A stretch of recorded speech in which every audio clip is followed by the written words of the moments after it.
And I want to welcome our guests and basically आज हमारे साथ हैं लोग जिन्होंने इलेक्शंस काफ़ी केयरफुली देखते हैं, थोड़ा उनका एनालिसिस भी I always people who I always consult before I do my shows and on my shows, so I welcome both of you on the show.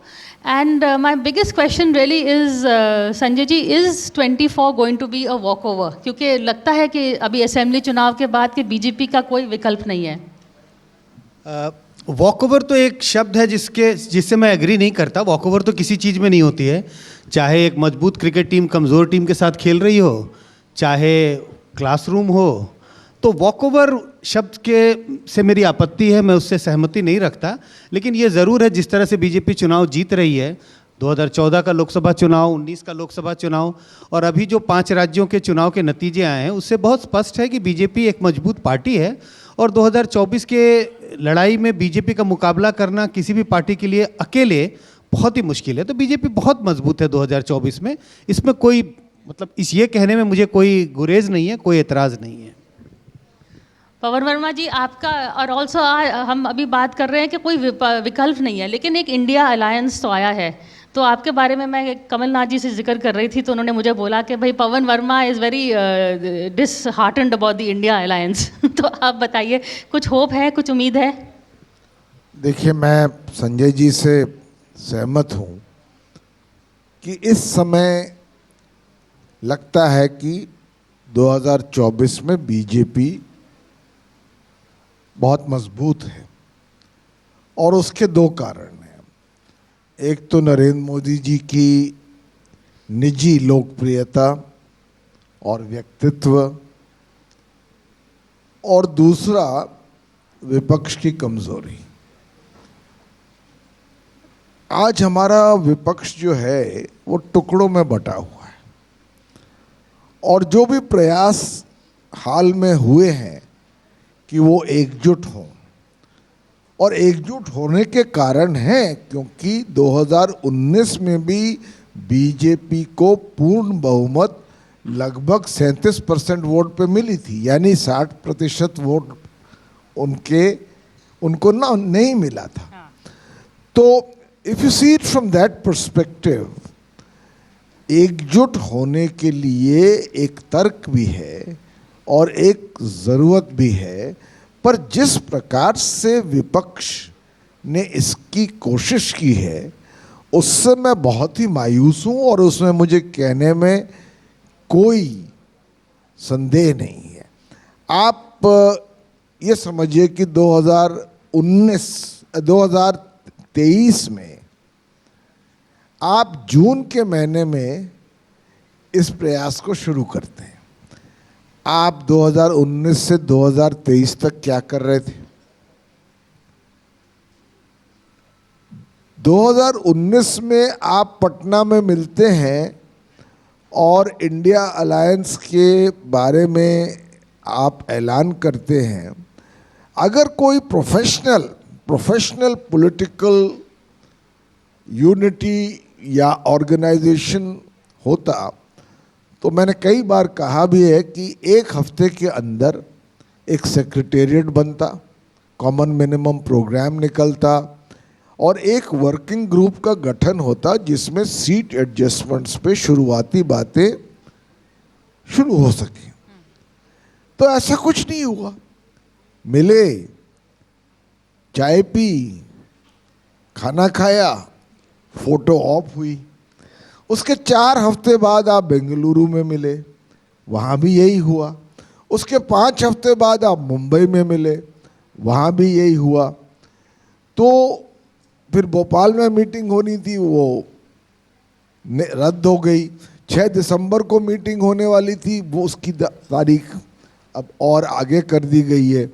और चुनाव 3 महीने में है. आप मुझे खुद बताइए कि ऐसे विपक्ष के सामने जो बीजेपी की स्ट्रेंथ्स हैं, उनसे कैसे मुकाबला हो सकता है? बीजेपी के पास एक लीडर है, आपको पसंद हो ना पसंद हो, पर लीडर है, नैरेटिव है, ऑर्गेनाइजेशन है, काडर है, और कुछ उपलब्धियां भी हैं. जैसे एक आर्थिक स्तर पर भारत आज उन देशों में है जहाँ पर आर्थिक विकास की गति विश्व में सबसे ऊंची है, और लाभार्थियों का जहाँ तक सवाल है, डिजिटल रेवोल्यूशन का जहाँ तक सवाल है, उसका जायज़ फायदा बीजेपी उठा सकती है।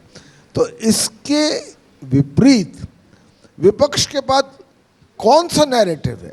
What is their narrative to oppose the BJP on a pan-Indian basis in a united manner which will have an electoral impact on the voters? सवाल ये उठता है। तो इसलिए मैं अब आपके सवाल का सीधा सीधा जवाब देता हूँ कि एक लोकतंत्र में बड़ा ज़रूरी है कि एक मजबूत विपक्ष भी हो, और अगर ऐसा विपक्ष ना हो तो फिर 2024 के तो नतीजे मुझे साफ नज़र आ रहे हैं। So not too much time left. As Pavan ji is also saying that, you know, they could have, the India Alliance should have got their act together earlier. They should have had more meetings. Face नहीं है तो narrative तो होना ही चाहिए, लेकिन आपको बिल्कुल ही face नहीं दिखता है संजय जी. Let, for instance, can Kejriwal be the face? I know he doesn't have the party, but if the whole India Alliance gets together, a face that can take on Prime Minister Modi. Do you see any face like that? Forget the party base, just a face. देखिए प्रिया, पहले तो जनता के नज़रिए से ना देखें। आप India alliance की बात कर रहे हैं, पहले अलायंस के अंदर में तो जो मतभेद है उससे निपटना होगा। आप केजरीवाल का जिक्र करें, किसी और नेता का जिक्र करें, सबसे बड़ी चैलेंज, जो सबसे पहली जो चुनौती है इंडिया अलायंस के बीच में, आप किसी भी फेस को लेके आएँ, क्या जो दूसरे पार्टी के जो दूसरे बड़े नेता हैं, क्या उनकी इस पर सहमति होगी? अगर उस पर सहमति हो जाए तब हम इस बात की चर्चा कर सकते हैं कि क्या केजरीवाल फेस हो सकते हैं। मुझे लगता है कि हो सकते हैं, लेकिन पहले बड़ी चुनौती है, बहुत बड़ी चुनौती है। जनता की एक्सेप्टेबिलिटी के पहले से भी ज़्यादा बड़ी चुनौती है इंडिया अलायंस के बीच में जो तमाम पार्टियां हैं, तमाम नेता हैं, उनके बीच में सहमति होनी चाहिए। अगर वो सहमति होगी तभी ये बात चर्चा आगे बढ़ेगी कि जनता उनको एक्सेप्ट करती है या नहीं करती है। Pawan ji, same question to you, any face do you see anyone? Because जो भी होता है नैरेटिव को सेल करने के लिए, मुझे लगता है हमारे इलेक्शंस इतने प्रेसिडेंशियल हो गए हैं that you need a face. देखिए, फेस पहले उभरता है कि एक कन्विंसिंग नैरेटिव पहले लोगों तक पहुंचती है। मैं नहीं समझता कि विपक्ष के पास चेहरे की कमी है, पर मैं इतना ज़रूर जानता हूं कि विपक्ष की जो सबसे बड़ी पार्टी है वो है कांग्रेस। कांग्रेस लगभग 200 सीटों में डायरेक्ट मुकाबले में है बीजेपी के साथ, और वो देशव्यापी पार्टी है, अब भी घटती चली जा रही है, पर है। अगर कांग्रेस बीजेपी का मुकाबला उन 200 सीटों में करने के योग्य नहीं है, क्योंकि पिछले चुनावों में बीजेपी का strike rate against the Congress in a direct fight was above 90%, even higher. तो अब ये जो अब 3 चुनाव हुए हैं हिंदी हार्टलैंड में, जैसे कि I would like, sorry to interrupt you, but I would also like to welcome Yashwant Deshmukh ji for the show. Good to have you here, Yashwant ji. आइए यशवंत जी, आपसे तो इन बातों पे मेरी कई बार चर्चा हुई है।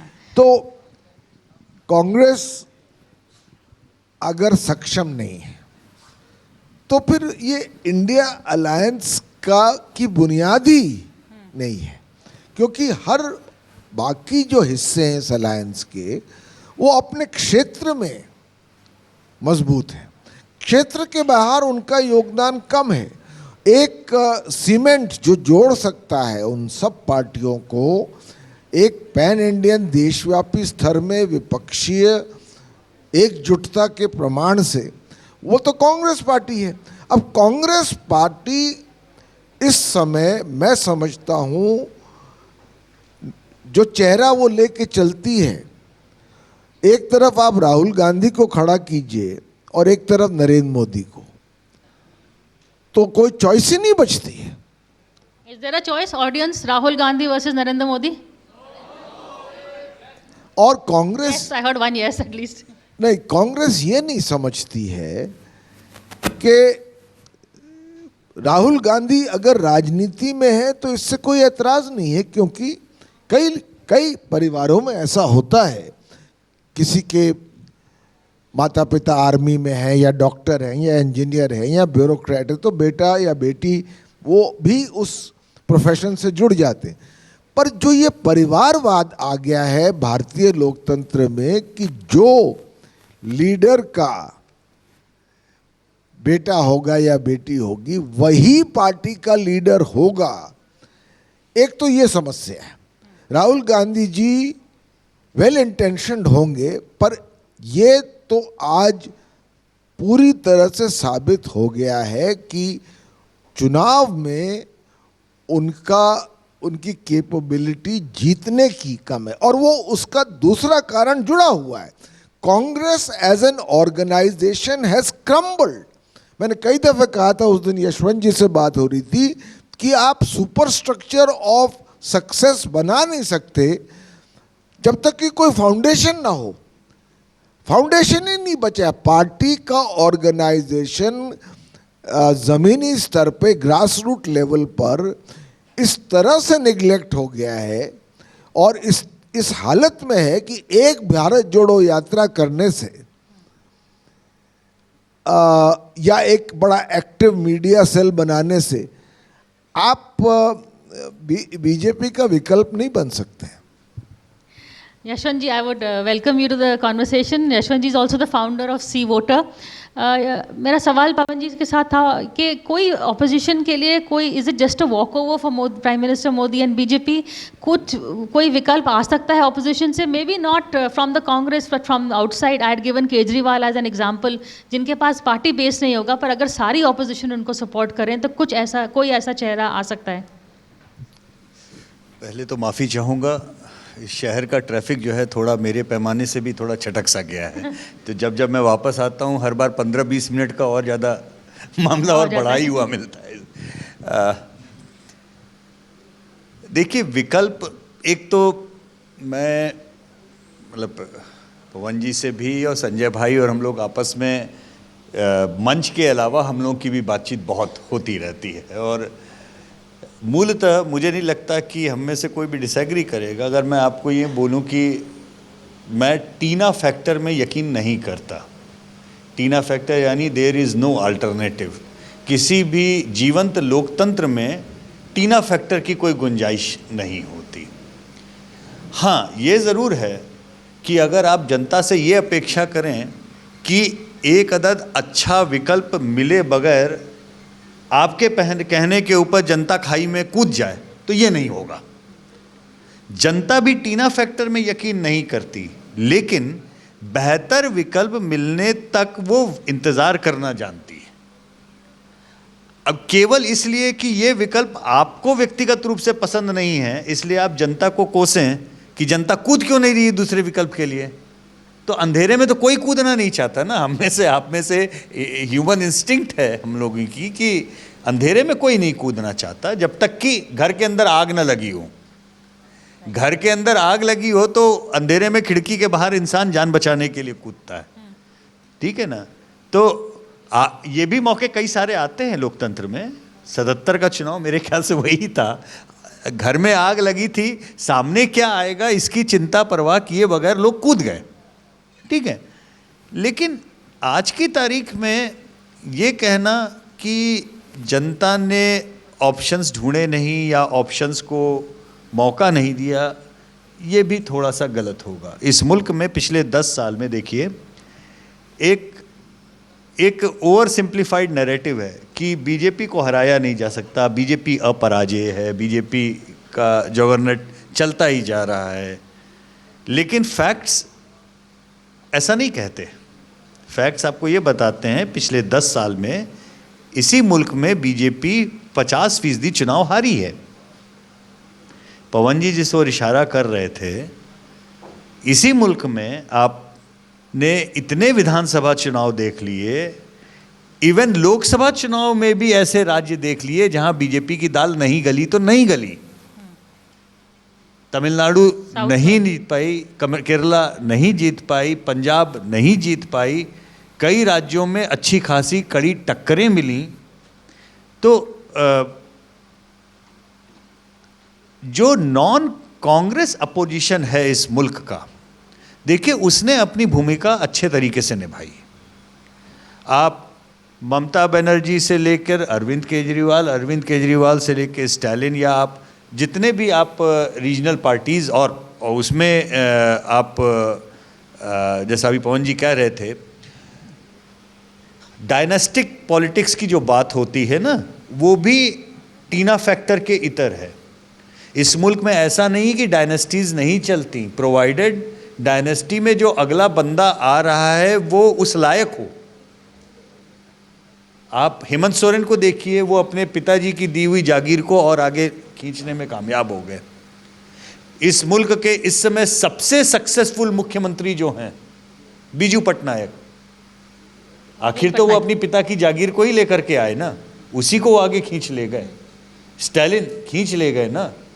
तो ऐसा नहीं है कि इस मुल्क में अगर अगली जनरेशन का कोई पॉलिटिशियन जो टैलेंट और कुव्वत रखता है, उसको जनता इस नाते वोट न दे कि नहीं नहीं भाई साहब इनके बाप भी पॉलिटिशियन थे इसलिए हम इनको वोट नहीं देंगे, ऐसा कतई नहीं है। लेकिन कीवर्ड जो है वो है योग्यता। अगर आपके अंदर योग्यता नहीं है तो जैसे किसी भी बिजनेस, किसी भी प्रोफेशन में होता है कि बाप दादा की जागीर को लुटाने में आपको समय नहीं लगता। योग्यता का मतलब आपका खराब और अच्छा होना नहीं है बेटा, ये मेरा कतई तात्पर्य नहीं है। आप बेहद संजीदा अच्छे इंसान हो सकते हैं, लेकिन आप उस प्रोफेशनल के लिए अयोग्य हो सकते हैं। आपको वो धंधा, आपके माँ बाप का बनाया हुआ बहुत बड़ा हॉस्पिटल हो, आप भी किसी तरीके से रो पीट करके किसी कॉलेज से आप एक डॉक्टर बन गए, लेकिन अगर आप अच्छे डॉक्टर नहीं हैं तो बावजूद कि आपके माँ बाप आपके लिए अस्पताल बना गए हो लंबा चौड़ा, वो डूब जाएगा। ये बात पॉलिटिक्स में भी लागू होती है। तो केंद्र में भी जिस ओर पवन जी इशारा कर रहे थे, राहुल जी बेहद अच्छे संजीदा इंसान हो सकते हैं, इसमें कोई संदेह नहीं है। सवाल ये है, पहली चीज़, क्या वो जो काम कर रहे हैं उस काम को वो करना चाहते भी हैं या नहीं चाहते? Is he interested in that job? Number one. Number two, क्या पब्लिक उनको, अगर वो करना चाहते हैं भी हैं, तो क्या पब्लिक उनको दूसरे ऑप्शन से बेहतर मान रही है या नहीं मान रही है? ठीक है ना। तो ये दोनों ही चीज़ें साइड बाय साइड चलती हैं। इस मुल्क में अल्टरनेटिव के लिए हमेशा जगह रहेगी, हमेशा जगह रहेगी। लोग वैक्यूम में से, इस शहर से बड़ा उदाहरण क्या है, इस शहर से बड़ा उदाहरण क्या है, लोग वैक्यूम में से लीडरशिप निकाल के खड़ी कर देते हैं। तो वो हमेशा रहेगा, लेकिन अल्टरनेटिव बेहतर होना चाहिए, बराबरी का होना चाहिए कम से कम, या बेहतर होना चाहिए। तब तो हम उम्मीद करें जनता से कि जनता बदलाव। अभी आपको कोई ऐसा नई चेहरा नहीं दिख रहा है? नहीं, कतई नहीं दिख रहा है। मुझे लगता है कि हम 70 के दशक की, शुरुआती दशक की राजनीति को हम दोबारा जी रहे हैं, जिस समय राज्यों के लेवल पे बहुत सारे स्मॉल जो रीजनल पार्टीज़ या रीजनल नेतृत्व थे वो बड़े मजबूत थे। इसीलिए 67 के इलेक्शन में इतनी बड़ी जगहों पे कांग्रेस की सरकारें गईं। 13 सरकारें सीधी गईं, 4 एक्स्ट्रा गई, 17 जगहों पे 17 परिवर्तन हुआ। लेकिन लोकसभा चुनाव में कांग्रेस फिर भी जीत गई। और फिर जब आपने 70 का चुनाव देखा, 70 के इलेक्शन में, बाय द वे आप में से बहुत सारे लोगों को मैं मिलता हूँ तो कई बार ये गलतफहमी होती है। अभी मैं जो मेरी दूसरी किताब में मैं काम कर रहा हूँ वो मैं दरअसल स्टूडेंट्स के लिए ही लिख रहा हूँ। Basically very brief history of Indian elections, समझने के लिए। और बातचीत में मैं पढ़ाने जाता हूँ कहीं पर, तो कई बार मुझे बड़ी बेसिक सी वो टाइमलाइन की लोगों की गड़बड़ दिखती। जैसे बहुत सारे लोग ये मानते हैं कि बांग्लादेश का चुनाव की लड़ाई जीतने के बाद में इंदिरा गांधी प्राइम मिनिस्टर दोबारा बनी। ये पता नहीं क्यों नैरेटिव है, वो मान लिया गया है कि एक तो अटल जी ने उनको दुर्गा बोला और उस पाकिस्तान को हराने के कारण इंदिरा गांधी दोबारा जीती। ऐसा नहीं है। इंदिरा गांधी 70 का चुनाव पहले जीत चुकी थी, बांग्लादेश वॉर उसके बाद में हुई, ठीक है। लेकिन 70 के चुनाव में जो उनका नारा था, वो नारा ये था, मैं कहती हूं गरीबी हटाओ, ये लोग कहते हैं इंदिरा हटाओ। आपको कुछ नारा सुना सुना सा लग रहा है अभी ये? अगर आप देखेंगे तो ऑलमोस्ट 67 से 77 वाली जो राजनीति और उसके नैरेटिव्स वो लगभग 70 के इलेक्शन की तरह इस समय प्ले आउट कर रहे हैं। इनफैक्ट आई वाज, आपके पहले राम माधव थे तो मैंने उनसे यही सवाल किया था कि प्राइम मिनिस्टर मोदी का थोड़ा झलक इंदिरा गांधी के पॉलिटिक्स में लगती है more than anybody else. But ठीक है, चेहरा नहीं है Sanjay ji, but can they be a convener, because somebody has to take the alliance. Pawan ji ने बात करी कि कमिटीज़ होनी चाहिए, कुछ ना कुछ ऑन ग्राउंड लॉजिस्टिक्स के लिए होना चाहिए। जैसे हरकृष्ण सिंह सुरजीत थे, he was not the single largest party, लेकिन वो सबसे टॉल लीडर थे, सबको इकट्ठा ले गए। कोई आपको कन्वीनर के तौर पे दिखता है इंडिया अलायंस में? देखिए, पहला सवाल होना चाहिए, बिल्कुल होना चाहिए। अगर आप क्रिकेट टीम को इमेजिन करें, फुटबॉल टीम को इमेजिन करें, क्रिकेट टीम में आपके 11 प्लेयर बहुत अच्छे, लेकिन अगर कोई कैप्टन ना हो तो उसको दिशा कौन देगा? पहले कौन बॉलिंग करेगा, पहले बैटिंग करने कौन जाएगा? तो इन सब चीज़ों को एक तरह से इन सब चीज़ों का एक तरह से रोस्टर बनाने के लिए, सुचालन करने के लिए ज़रूरी है कि आपको एक कैप्टन की ज़रूरत होती है किसी भी टीम में। अब अगर हम इंडिया अलायंस की बात कर रहे हैं, इंडिया अलायंस को एक टीम के रूप में देख रहे हैं जिसमें अलग अलग प्लेयर्स हैं, अलग अलग राज्यों में अलग अलग पार्टियां हैं जो अपने राज्य में बहुत मजबूत हैं, लेकिन राष्ट्रीय पटल पर, नेशनल्स पे जब इनको चुनाव लड़ना है तो कोऑर्डिनेशन की तो ज़रूरत है। कई चीज़ों का जिक्र किया गया कि सबसे पहले एक आपको पॉजिटिव एजेंडा लेके आने की ज़रूरत है। लीडरशिप का जिक्र प्रिया मैं उस सेंस में कर रहा था कि आपने कहा क्या अरविंद केजरीवाल लीडर हो सकते हैं? मुझे नहीं लगता कि लीडर की एसेंशियल ज़रूरत है।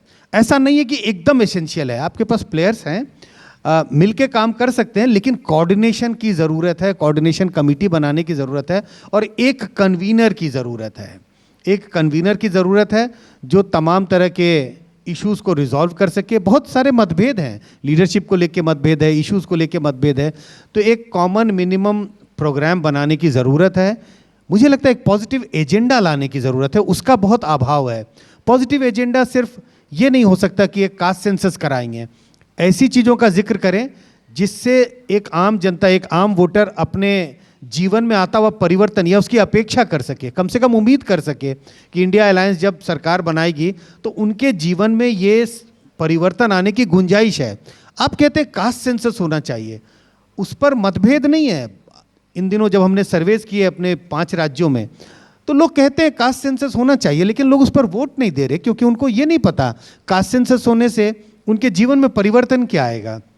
तो कोऑर्डिनेशन कमेटी की ज़रूरत है, एक कोऑर्डिनेटर की ज़रूरत है, एक पॉजिटिव एजेंडा लेके आने की ज़रूरत है। सिर्फ मोदी विरोध, सिर्फ भाजपा विरोध से आप 2000 चुनाव की लड़ाई नहीं जीत सकते। पवन जी, योर इनपुट ऑन दिस, और कोई कन्वीनर आपको दिखता है कोई इस तरह का मैंडल संभाल सके?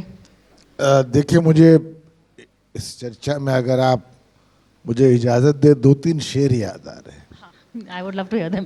पहला तो एक गालिब का शेर है, कन्वीनर होना चाहिए, कोऑर्डिनेशन कमेटी होनी चाहिए, कॉमन मिनिमम प्रोग्राम होना चाहिए।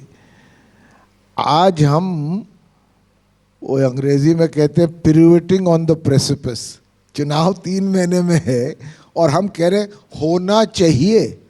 तो उससे मुझे गालिब का वो शेर याद आता है कि आह को चाहिए, आह को चाहिए एक उम्र असर होने तक, कौन जीता है तेरे जुल्फ के सर होने तक।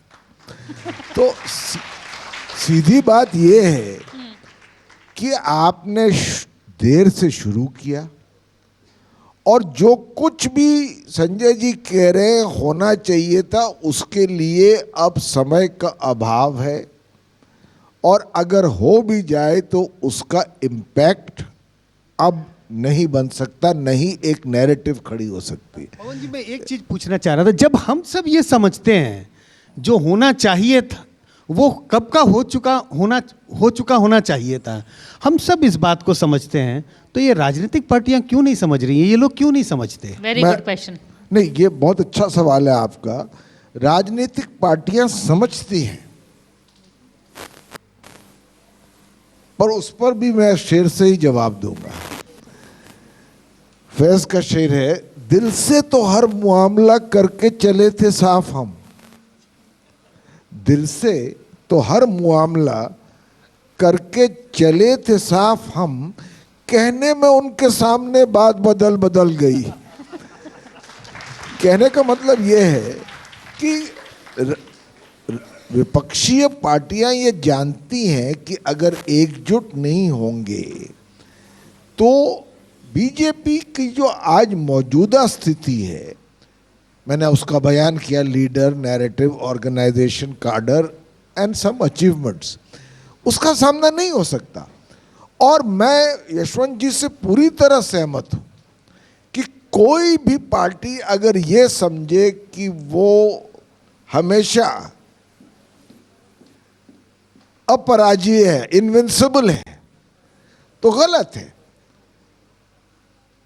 एक लाइन है, हर बुलंदी के नसीबों में है पस्ती एक दिन। जो ऊंचाई छूता है वो आपको, मिसाल के रूप में उन्होंने इंदिरा गांधी और 71 की बात की। कौन कह सकता था कि 1971 में बांग्लादेश बनाने के बाद और पाकिस्तान को पराजित करने के बाद पूर्ण बहुमत वाली कांग्रेस पार्टी 4 साल में वो उस स्तर पर पहुंच जाएगी जहां इमरजेंसी लगाना पड़े। दूसरी बात, जब राजीव गांधी जीत के आए 84 में, 414 एमपी, न उनकी मां ने न उनके दादा ने कभी, नाना ने इतनी बड़ी बहुमत पाई थी। उस वक्त लगता था, और मैं उस वक्त फॉरेन सर्विस में था और मैंने कई बार उनके साथ बाहर जर्नीज की, उनकी जो छवि बाहर थी, जो उनके प्रति आकर्षण था, उनसे जो उम्मीद थी और जो उनकी मजबूती थी, कांग्रेस पार्टी की मजबूती थी, वो 5 साल के अंदर वो एक ऐसी इनविंसिबल इमारत ढह गई। तो politics is a dynamic process, ऐसा नहीं है कि जो है वो रहेगा।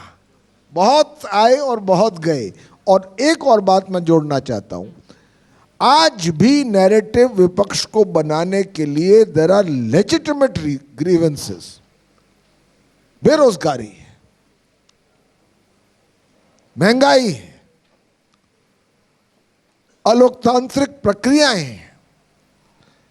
विपक्ष पर कभी कभी ऐसा लगता है कि गलत दबाव है, इंस्टीट्यूशंस का इरोजन है और सामाजिक अस्थिरता है।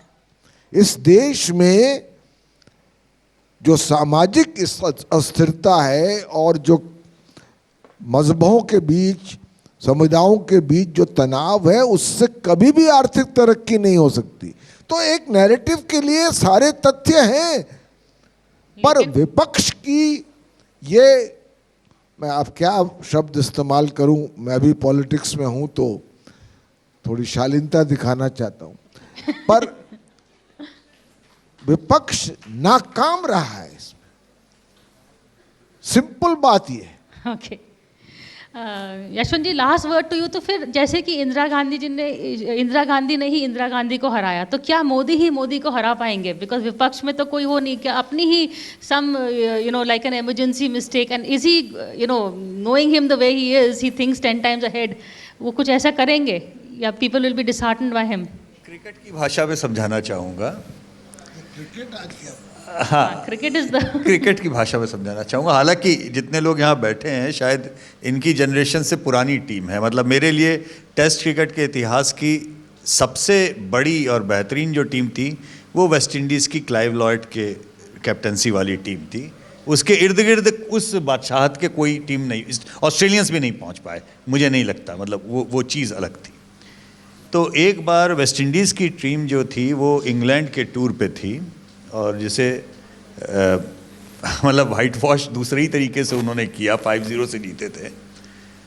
और विवियन रिचर्ड उनके जो कैप्टन थे, डेसमंड हेन्स और गॉर्डन ग्रीनिज, ये ओपनिंग पेयर आता था जब ओपनिंग पेयर उनको कूट काट के, बाय द वे उनके नाम सबसे ज़्यादा 100 पार्टनरशिप्स का उन दोनों के नाम रिकॉर्ड आज भी है ओपनिंग पेयर का, किसी और ने तोड़ा नहीं है उतना। जब वो कूट पीट के कोई एक आउट होता था उनमें से, तो आउट करने की खुशी बॉलर्स नहीं मनाते थे, क्योंकि 1 डाउन पे विवियन रिचर्ड आ रहे होते थे, तो उनको ये नहीं समझ में आता था कि हम खुशी मनाएं या और पिटने के लिए तैयार हो। एक तो बात ये, तो विवियन रिचर्ड आ रहे थे बैटिंग करने के लिए, और इंग्लैंड के बॉलर ने अपने कैप्टन से पूछा कि मैं कैसे करूं, क्या करूं कि मैं इसको आउट करूं। तो इंग्लैंड के कैप्टन ने अपने बॉलर को बोला, धैर्य से इंतज़ार करो कि वो कब तुमसे बोर हो जाए और अपना विकेट फेंक के चला जाए, तुम्हारी हैसियत में इसको आउट करना नहीं है, तो धैर्य से इंतज़ार कीजिए, अगर अगला बोर होकर अपना विकेट फेंक के चला जाए तो एक स्कोप है, अदरवाइज बिना फाउंडेशन के, जिस जगह पे इन्होंने कहा पवन जी ने, जो मौलिक समस्या कांग्रेस की आज की तारीख में है वो इंफ्रास्ट्रक्चरल हो रखी है। मैं बीच में एक बार ऐश्वर्या को इंटरेस्ट रहता है, मैं जानता हूँ इलेक्टोरल उसमें हिस्ट्री में, 1926 के इलेक्शन का डेटा मैं देख रहा था। इलेक्शन मतलब अपनी आज़ादी के पहले के जो इम्पोर्टेंट इलेक्शंस थे, तो उसमें कांग्रेस खुद नहीं लड़ी थी सीधे, उसने अपने सारे रीजनल जितने बड़े छत्रप थे उनको छोटी छोटी पार्टी बना करके इजाज़त दी थी लड़ने के लिए। लेकिन कांग्रेस सेवा दल और जितने भी कांग्रेस का इंफ्रास्ट्रक्चर था वो लगा था अलग अलग नेताओं के साथ में, और वो ओरिजिनल ग्रासरूट इंफ्रास्ट्रक्चर था जो कि कांग्रेस को 50 और 60 के दशक तक की पॉलिटिक्स में मदद करता रहा, और वो चीज़ गायब हुई। अगर आज से 100 साल पहले मैं 2 ऑर्गेनाइजेशन पे, बहुत जल्दी अपनी बात ख़त्म करूँगा, कम्युनिस्ट पार्टी के भी 100 साल पूरे होने वाले हैं और आरएसएस के भी 100 साल, के भी, हाँ। दो इन दोनों का भी ग्रासरूट से ही मामला था। जब तक जिस पार्टी के पास में ग्रासरूट का कैडर और ग्रासरूट का इंफ्रास्ट्रक्चर रहा है, तब तक वो वोट में, इलेक्टोरल वायबिलिटी में कन्वर्ट हुआ है, सस्टेनेबल रहा है। जैसे ही नीचे से बेस गायब हुआ है, तो ऊपर का तंबूरा जो है वो देखने के लिए कितना भी सुंदर दिखाई दे, उसको ढहने में समय नहीं लगता। बेसिक बात ये है। The base has to be strong. I know we are out of time, but one quick answer from all my panelists. Who do you think is good? I'm coming back to my convener question. मैं आपको can it be Kharge, can it be Stalin, can it be Sharad Pawar? कौन लगता है कि एक व्यक्ति जो उनको इकट्ठा कर सके? मुझे लगता है कि चिट निकाल लेना चाहिए। जिस तरह से अभी मुख्यमंत्रियों के नाम की चिट निकाली जा रही थी, एक चिट आता था और उससे से चिट निकाल लेना चाहिए।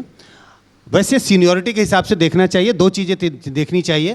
बड़ी पार्टी, कांग्रेस सबसे बड़ी पार्टी है इंडिया गठबंधन में, कांग्रेस पार्टी को इसकी जिम्मेवारी देनी चाहिए। और कांग्रेस पार्टी के हिसाब से देखें तो सबसे जो एक तरह से मैच्योर नेता, जिनको सबसे ज़्यादा अनुभव है, आपने खड़गे जी का नाम लिया, मेरे सुझाव के हिसाब से खड़गे जी को इसका कन्वीनर बनाना चाहिए। बहुत संक्षिप्त मेरा जवाब, हाँ, खड़गे साहब में वो अनुभव और काबिलियत है, पर उनको अध्यक्ष बहुत देर से बनाया और अब भी वो अधीन है गांधी परिवार के कई मामलों में। तो मैं समझता हूँ कि इस वक्त इस हालात में किसी को परेशान मत कीजिए। अब मेरा ख्याल समय निकल चुका है। आई थिंक पवन जी गालिब कहते कहते खुद ही is becoming very enigmatic. Yashwant ji, I am of the same opinion कि बॉलिंग किसी के भी हाथ में बॉल दे दीजिए, विवियन रिचर्ड के बोर होने का इंतजार कीजिए, कुछ हो नहीं सकता है। चलिए, we will wait for prime minister Modi to declare himself, क्योंकि और कोई विकल्प दिखता नहीं है। थैंक यू सो मच, आप आए, and thank you for this conversation. For more such videos, subscribe to the NewsX YouTube channel, hit the bell icon.